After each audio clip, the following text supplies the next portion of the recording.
Hey everybody! So this month I've got 3 books for you. The first is Tell the Wind and Fire by Sarah Rees Brennan, and it's a Tale of Two Cities retelling set in a magical New York split between light and dark magic and populated by doppelgangers. So if that sounds familiar, it's because she actually wrote a little bit about it for our encouragement series in October. As you might expect, it's full of her signature sass, so if you like any of her other books, you're going to love this one. Second, I've got The Passion of Dulce by Julie Berry, and this book is just gorgeous. It's the story of a medieval female mystic who sees visions of Christ, and she's branded a heretic and hunted by inquisitors. So she meets up with these matchmaker sisters on the road who take pity on her and take her in, and they hide her in their tiny village. It's really well researched, it's got gorgeous world building, and it's going to break your heart. So make sure that you have a big box of tissues for the last 100 pages or so of this one, but do read it. It's really good, especially if you like historical fiction. And finally, I'm reading The Girl in the Blue Coat by Monica Hesse. It's a World War II story centered around a girl who procures black market goods for interested buyers until the day that someone asks her to find a person, a Jewish teen who's been in hiding and disappeared without a trace. I haven't read it yet, but I can't wait to tell you all about it. And I'll see you back here next month. Hey y'all, Sarah here.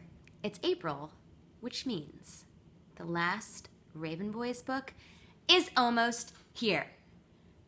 I know I need to calm down, but I can't because April also means there's a new book by Siobhan Vivian. I almost spilled my wine, which is bad because it's a precious resource. But you guys, a new book from Siobhan Vivian, and it sounds amazing. Listen to the back. What if your town was sliding underwater and everyone was ordered to pack up and leave? How would you and your friends spend your last days together?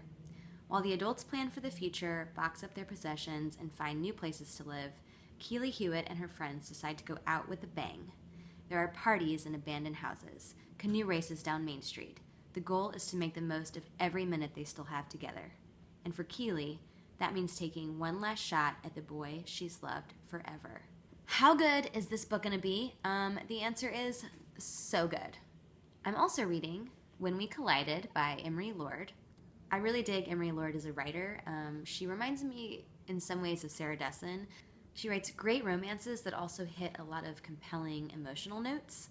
Plus, I just started reading this, and it sounds like it's set in what is basically Stars Hollow. So, yeah, sold. G to G, LTR. And in case you don't know what that means, gotta go, lots to read. Hey everyone, Mandy C here with my TBR picks for April. One book I'm really looking forward to reading in April is Philip Reeve's Railhead, which is a new sci-fi thriller coming out this month here in the US. It's already been released in the UK. And something about this book that really excites me is that it's more straight sci-fi than sci-fi fantasy, which I really enjoy every now and then to just get lost in a futuristic world. And this one happens to involve sentient railways. Not sure how that's going to play out, but definitely look forward to finding out. Another book I'm looking forward to reading this month is Samantha Mabry's A Fierce and Subtle Poison. It has a gorgeous cover, for one, and this is a new magical realism story, which I also really enjoy. Let me read you a bit from the back of the book. How would you describe your condition? I asked. Isabel didn't respond.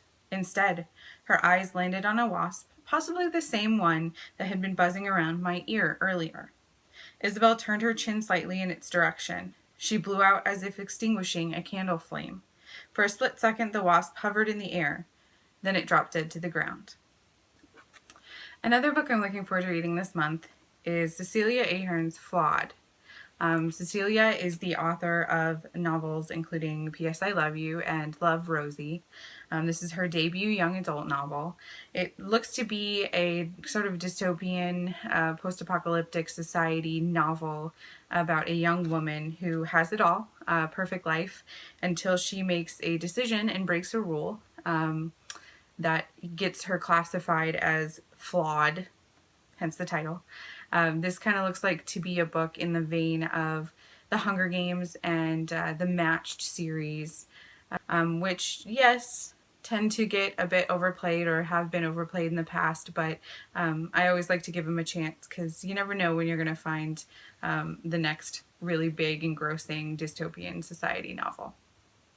Hey everyone, this is Manny Wan. Since I am forever playing catch up with my review books, I only have one new release for this April, and it is Saving Montgomery Soul by Marika Tamaki, the co-creator of the award-winning graphic novel This One Summer, which I also adored. Montgomery Soul is just a small-town girl living in a lonely world, and she took the midnight train going anywhere.